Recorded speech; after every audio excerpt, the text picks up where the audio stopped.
Alright, hello folks, it's Jack here from Peach Guitars, and today I just wanted to talk to you about a brand new pedal from Origin Effects. We've got the RevivalDRIVE Compact here. So the RevivalDRIVE was introduced last year, and it's basically their take on a bunch of different non-master volume style amp circuits all crammed into the box of one overdrive pedal. And this compact version just scales things down, makes things a little bit more simple, and hopefully simplifies things for the people that may have found that original pedal just a little bit too daunting, or equally, if you just didn't have the space to cram that onto your pedal board before, now you can. So for this video, you're going to hear a few different tones, and basically we just lifted all the different sample tones and settings that they list in their own manual to get different kind of amp style tones. So I didn't spend too much time tweaking this pedal. I literally just set it to the settings that they suggest you do if you want to approximate some of those different styles of amp tones. So let's start with just walking through what the controls actually do. The output control is pretty obvious, and this is the only control that I did deviate from the manual settings. Because this is just essentially how loud the pedal is, I just found to actually get it to the same unity volume level with our amplifier, which today is a Hot Rod Deluxe from Fender. I just had to boost the output level up a little bit from noon. So that's the only difference from the sample settings that are in the manual. Okay, so the highs control works a little bit differently to most treble controls that you'll see on most overdrive and distortion pedals, whereas that would just kind of focus in on a particular treble frequency and usually act as a kind of boost and cut of that frequency. The highs actually completely transforms the way that the high frequencies and high mid frequencies respond in the pedal.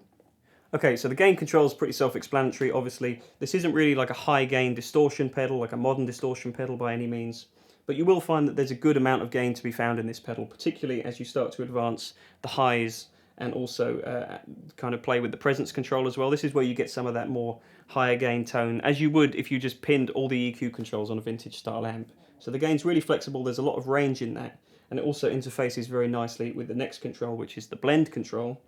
So this is essentially just a parallel mix. You can go all the way from fully dry to clockwise being the fully overdriven tone. And you've got lots of different stages there within there to kind of fine tune how much of the overdrive signal you want in your tone. Now the lows control on this pedal is really interesting. So rather, same with the highs, rather than just acting like a fixed frequency range that you can either boost and cut, this really alters the characteristic of your amp and interfaces very nicely with the highs control. Right, and this last control that's labelled more and presence is probably the control that's hardest to understand. And what I think this basically is doing is altering the negative feedback response in the amplifier.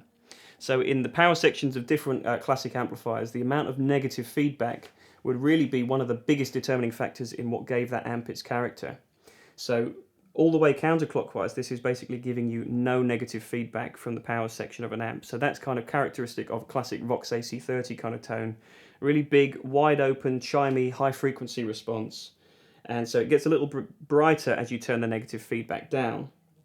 In the neutral position, again, same as the highs and lows control, that's very reminiscent of a Fender BLACKFACE style amplifier, so it'll give you a fairly neutral kind of tonality.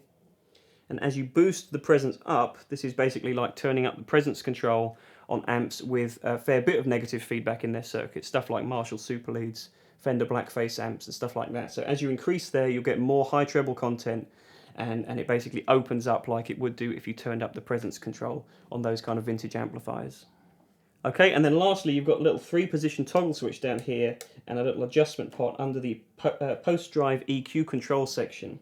So the way to think about this preamp switch on the left is that in the top mode, which is labeled power amp, this is designed to be able to use this pedal straight into like a flat response power amp. So if you want to run this direct without any real kind of characteristic coming from an amplifier, that's the best way to do that. So you get a lot more high frequency content in that mode. I wouldn't really recommend using that if you're running it into a valve amplifier into the front end, because you do get a lot of high frequency. But that's really appropriate for, like I say, if you want to run it direct into a power amp. And then EQ 1 and 2, this switch is basically lifted out of the big RevivalDRIVE, and the EQ 1 and 2 approximate the different tonalities of the power section of basically EQ 1 being like a Fender BLACKFACE amp, which is a little bit more mid-scooped, and EQ 2 is a little bit more mid-forward, more like a Marshall or a Vox style amp. So you're going to hear in the sound clips when I'm playing on the Fender style sounds, I'm using EQ 1, and then when I go to the Marshall style sounds in the higher gain modes, I go to EQ 2. And that basically pushes the mids forward a little bit and makes it a little bit more appropriate for that kind of amp tone that you want to go for.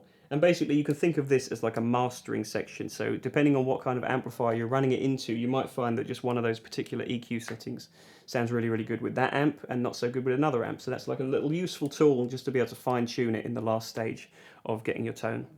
And then the adjustment control is like basically a global presence or a mastering presence control for the whole pedal. So in all the sound clips here, just with the Hot Rod Deluxe, I just left it completely in the middle. But basically you can use that as your very final control to make sure that it doesn't sound too thin or harsh with the particular amplifier that you're going to use. Okay, so as I said before, we're using a Hot Rod Deluxe from Fender today, which is an amp that most people will either own or at least be familiar with the tone of. And I used it at actually a very low volume level, so the amp isn't really big and open and starting to impact any particular character to the tone. All the character that you're going to hear in every one of the tones is coming from the pedal, and that's the way I wanted to illustrate it, just how well it can transform any amp, even if it's kind of set completely flat and neutral.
Okay, so there we are, guys. Thanks so much for watching this video. If you've enjoyed it, as always, please leave us a like below and comment down there with your thoughts. And if you want to see even more content from us in the future, remember to hit that subscribe button if you haven't done so already, and tap the bell icon that's right next to it so you'll be notified of all our future video uploads. If you want to find out any more about this RevivalDRIVE Compact, or indeed any of Origin Effects' other offerings, you can do so by going to peachguitars.com. So thanks for watching, as always, stay tuned, and I'll see you next time. Cheers.